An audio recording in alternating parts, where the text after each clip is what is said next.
नमस्कार दोस्तों, एक बार पुनः एमसीक्यू के इस टॉप श्रृंखला में आप लोगों का स्वागत है। बिना समय गवाए हुए हम आते हैं अपने आज के पहले प्रश्न की तरफ। इनमें से कौन सा मुगल सम्राट अनपढ़ था? Option A Akbar, option B Shahjahan, option C Aurangzeb, option D Bahadur Shah Zafar. आप लोग अपना उत्तर कमेंट सेक्शन में उत्तर करते रहिए और इसका सही उत्तर है ऑप्शन ए अकबर। तो कौन सा मुगल सम्राट अनपढ़ था? तो अकबर एक ऐसा सम्राट था जो कि मुगल साम्राज्य में अनपढ़ शासक माना जाता था। चलते हैं प्रश्न दो की तरफ। प्रश्न दो है आपके सामने, जलालुद्दीन मोहम्मद किस नाम से प्रसिद्ध है? जलालुद्दीन मोहम्मद किस नाम से प्रसिद्ध है? Option A Babur, option B Akbar, option C Shahjahan, option D Aurangzeb. उत्तर आप अपना कमेंट सेक्शन में उत्तर कर देते रहिए और इसका सही उत्तर हो जाएगा दूसरे का भी बी। तो कौन प्रसिद्ध है इस नाम से? तो आप लोगों के सामने है अकबर जो है इसका सही जवाब होगा ऑप्शन। अब हम चलते हैं क्वेश्चन नंबर तीसरे की तरफ। बुलंद दरवाजा किसके द्वारा बनवाया गया था? ऑप्शन है हुमायूं, अकबर, बाबर, औरंगजेब। चार ऑप्शन आप लोगों के सामने है, कमेंट सेक्शन में आप कमेंट करते रहिए। आपका इसका सही उत्तर हो जाएगा बी अकबर। तो बुलंद दरवाजा अकबर के द्वारा बनवाया गया था। अब चलते हैं अपने आज के चौथे प्रश्न की तरफ, जो कि आप लोगों के स्क्रीन के सामने है कि पंचमहल किस में स्थित है? पंचमहल कह सकते हैं कि कहाँ पे स्थित है?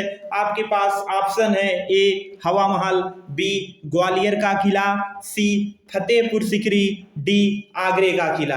आप अपना उत्तर कमेंट सेक्शन में देते रहिए और चौथे का सही उत्तर हो जाएगा option number C Fatehpur Sikri. इसका सही उत्तर फतेहपुर सिकरी। आइए चलते हैं अपने आज के पांचवें प्रश्न की तरफ। आज का पांचवा प्रश्न है, आईने अकबरी किसने लिखा? ऑप्शन है फैजी, बी बीरबल, सी अबुल फजल, डी मुल्ला दो पियाजा। चार ऑप्शन आपके सामने हैं, आप अपना सही आंसर कमेंट सेक्शन में कमेंट कर सकते हैं और आज का पांचवे का जो सही उत्तर है वो हो जाएगा अबुल फजल। आईने अकबरी किसके द्वारा लिखा गया है? तो हम आईने अकबरी कह सकते हैं कि अबुल फजल के द्वारा उनकी एक पुस्तक है। आज के छठे प्रश्न की तरफ चलते हैं। छठवां प्रश्न आज का जो है आपका, निम्न में से कौन सा सुमेलित नहीं है? ए बाबरनामा किसके द्वारा लिखी गई है? बाबर द्वारा, बी शाहजहांनामा मोहम्मद ताहिर के द्वारा, सी हुमायूंनामा हुमायूं के द्वारा, डी तुजुगे जहांगीरी जहांगीर के द्वारा। आप अपना उत्तर कमेंट सेक्शन में कमेंट करिए, कौन सा छठवें का कौन सा उत्तर सही होगा। छठे का सही उत्तर है हुमायूंनामा, हुमायूं ना लिख के आपका छठे का सही उत्तर हो जाएगा सी। अब चलते हैं आज के सातवें प्रश्न की तरफ। सातवां प्रश्न आपका आज का, कन्नौज से पूर्व हर्षवर्धन कहाँ का शासक था? Option A Devpal, option B Kushinagar, option C Gopal, option D Thaneshwar. तो आपको इसका उत्तर कमेंट सेक्शन में कमेंट करना है। बहुत ही तगड़ी टॉप 20 की श्रृंखला आप लोगों के बीच में आई हुई है, तो आप लोग ज़्यादा से ज़्यादा चैनल को शेयर और सब्सक्राइब करते रहिए। तो इसका उत्तर हो जाएगा सातवें का डी थानेश्वर। आपका सही उत्तर हो जाएगा थानेश्वर। कन्नौज से पूर्व हर्षवर्धन कहाँ का शासक था? तो कन्नौज से पूर्व हर्षवर्धन थानेश्वर का शासक था। आज के चलते हैं हम लोग अपने आठवें प्रश्न की तरफ और आज का आठवां प्रश्न है, हर्षवर्धन ने 5 इंडीज को अपने नियंत्रण में लिया, इनमें से कौन सा 5 इंडीज सही है? आपको बताना है कि हर्षवर्धन ने अपने समय में 5 इंडीज को अपने साथ लिया, नियंत्रण में लिया था। उसमें से आपसे बताना है चारों ऑप्शन में से कौन सा ऑप्शन सही है। ऑप्शन ए आपके सामने है पंजाब, कन्नौज, बंगाल, बिहार और जयपुर। ऑप्शन बी है पंजाब, कन्नौज, बंगाल, बिहार और उड़ीसा। ऑप्शन सी है पंजाब, कन्नौज, बंगाल, उत्तर प्रदेश और उड़ीसा। और ऑप्शन डी है आप लोगों के सामने राजस्थान, कन्नौज, बंगाल, बिहार और उड़ीसा। आपको बताना है इसका सही उत्तर, तो आठवें का सही उत्तर हो जाएगा।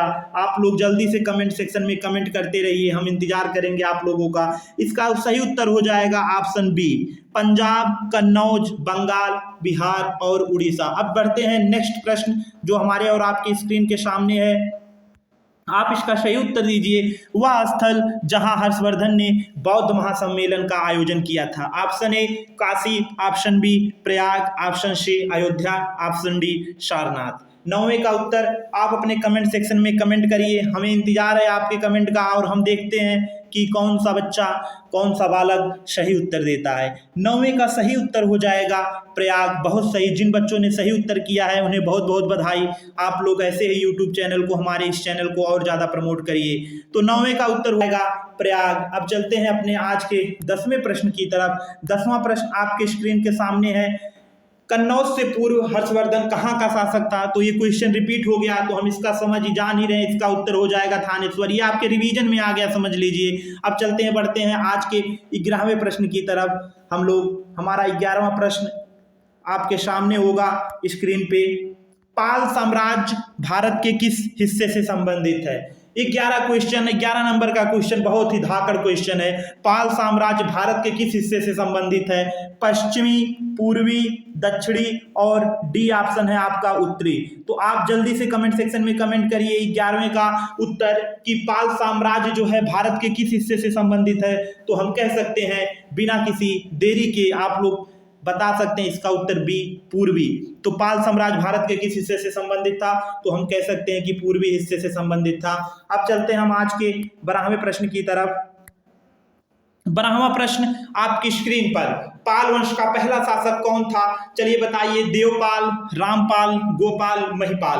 आप 12वें का उत्तर दीजिए। तो 12वां बहुत ही सरल क्वेश्चन आप लोगों के बीच में आ चुका है। इसका उत्तर बिना देरी सब बच्चे अपना लगाएं, कमेंट सेक्शन में कमेंट करिए। तो इसका सही उत्तर हो जाएगा गोपाल। तो पाल वंश का पहला शासक कौन था? गोपाल था। चलिए हम बढ़ते हैं अपने नेक्स्ट प्रश्न की तरफ। आ गया नेक्स्ट प्रश्न की। लौ और रक्त की नीति किसने अपनाई?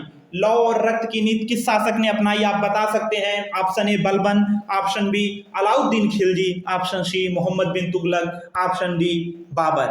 तो सही उत्तर हो जाएगा इसका कि लौ और रक्त की नीति किसने अपनाई? तो लौ और रक्त की नीति आप लोग बता सकते हैं कि किस शासक ने अपनाई लौ और रक्त की नीति। 13वें का उत्तर हो जाएगा आपका ए बलबन। आपका 13वें का उत्तर हो जाएगा ए बलबन। कौन सा वो शासक था जो लौ और रक्त नीति को अपनाया? तो आपका कौन सा शासक हो जाएगा? वो बलबन हो जाएगा। चलते हैं 14वें प्रश्न की तरफ। किसके शासनकाल में इब्न बतूता भारत आया था? आप बता सकते हैं किसके शासनकाल में इब्न बतूता जो है वो भारत आया था। तो ऑप्शन ए है इल्तुतमिश, ऑप्शन बी है मोहम्मद बिन तुगलक, ऑप्शन सी है इब्राहिम लोदी, ऑप्शन डी है अकबर। तो आप 14वें का उत्तर बिना किसी देरी के बता सकते हैं। 14वें का उत्तर मोहम्मद बिन तुगलक। तो इब्न बतूता भारत किसके शासनकाल में आया था? तो कह सकते हैं मोहम्मद बिन तुगलक के शासनकाल में। 15वां प्रश्न आपके सामने। भारत पर तैमूर ने किस वर्ष आक्रमण किया था? भारत में जो है, जो भारत देश है हमारा, उस पर तैमूर ने किस वर्ष आक्रमण किया था? तो 15वें का उत्तर आपके सामने 4 ऑप्शन दिए गए हैं। Option A 1294, option B 1417, option C 1213 और ऑप्शन डी 1398। तो 15वें का सही उत्तर हो जाएगा ऑप्शन डी जो कि 1398। सही उत्तर आपके सामने है 1398। हम चलते हैं 16वें प्रश्न की तरफ। 16वां प्रश्न है किस शासक ने भारत में तुगलक वंश की नींव रखी थी? तो आपके पास ऑप्शन ए है फिरोज शाह तुगलक, ऑप्शन बी है गयासुद्दीन तुगलक, ऑप्शन सी है अलाउद्दीन सिकंदर शाह, ऑप्शन डी है मोहम्मद बिन तुगलक। 16वें का सही उत्तर आप कमेंट सेक्शन में कमेंट करते रहिए। आपके पास 30 सेकंड का मौका है। 30 सेकंड बाद उत्तर हमारे द्वारा बताया जाएगा। तो 16वें का बी जो है आपका सबसे सही उत्तर है गयासुद्दीन तुगलक। तो किस शासक ने भारत में तुगलक वंश की नींव रखी थी? तो आपके सामने है वो गयासुद्दीन तुगलक। आज के चलते हैं 17वां प्रश्न जो है आपके 17 नंबर का क्वेश्चन आपके सामने आ गया। तारीख ए फिरोज शाही के लेखक हैं। बहुत जल्दी कमेंट करिए, जल्दी से जल्दी कमेंट करिए आप। तारीख ए फिरोज शाही के लेखक हैं जियाउद्दीन बरनी, हसन निजामी, इशामी, इब्न बतूता। तो 17वें का सही उत्तर हो जाएगा आप लोगों का जियाउद्दीन बरनी। ठीक है, इसका 17वें का सही उत्तर हो जाएगा आपका जियाउद्दीन बरनी। चलते हैं आज के 18वें प्रश्न की तरफ। निम्नलिखित में कौन सा सुमेलित नहीं है? रिवीजन फिर से आप एक बार 18वें नंबर का क्वेश्चन रिवीजन कीजिए और जल्दी से उत्तर कमेंट सेक्शन में कमेंट करते रहिए। बाबरनामा, बाबर के द्वारा शाहजहांनामा, मोहम्मद ताहिर, हुमायूंनामा, हुमायूं के द्वारा, तुजुक ए जहांगीरी, जहांगीर के द्वारा। आपका सही उत्तर हो जाएगा, आप जल्दी से कमेंट करते रहिए। इसका भी आपको गलत सुमेलित करना है, गलत बताना है, तो हुमायूंनामा, हुमायूं, यही आपका सही उत्तर हो जाएगा। ठीक है, आगे चलते हम अपने 19वें क्वेश्चन की तरफ। आ गया, हुमायूंनामा के लेखक कौन है? अभी तक आपका 18वां प्रश्न का उत्तर आपको मिलने जा रहा है कि हुमायूंनामा के लेखक कौन है। हुमायूंनामा के लेखक जो है, बहुत ही आप लोगों के सामने बहुत ही शानदार श्रृंखला चल रही है दोस्तों, तो आप लोग जल्दी से जल्दी मित्रों इसे सब्सक्राइब करिए। हुमायूंनामा के लेखक कौन थे? तो इसका हो जाएगा उत्तर ऑप्शन बी, गुलबदन बेगम। इसके उत्तर जो हो जाएंगे वो हो जाएंगी गुलबदन बेगम। अब चलते हैं आज के आखिरी और सबसे दमदार प्रश्न की तरफ। अकबरनामा के प्रसिद्ध लेखक कौन थे? अकबरनामा के प्रसिद्ध लेखक ऑप्शन है आपके पास बदायूनी, अबुल फजल, अब्बास खां शरवानी, कैफी खां। 20वें का आपको सही उत्तर देना है और कमेंट सेक्शन में कमेंट करिए। 30 सेकंड का मौका आप लोगों के पास है दोस्तों। इसका सही उत्तर हो जाएगा अबुल फजल, अबुल फजल। और आपको बता दें अकबरनामा के प्रसिद्ध लेखक जो है वो अबुल फजल जी हैं। दोस्तों इस वीडियो को ज़्यादा से ज़्यादा शेयर कीजिए और हमारे चैनल को सब्सक्राइब कीजिए। आने वाले एग्जाम में आपको काफ़ी मदद मिलेगा, ये हमारा आपसे वादा है। और आप इस चैनल को ज़्यादा से ज़्यादा सब्सक्राइब करें, हम आपसे यही गुजारिश करेंगे। धन्यवाद।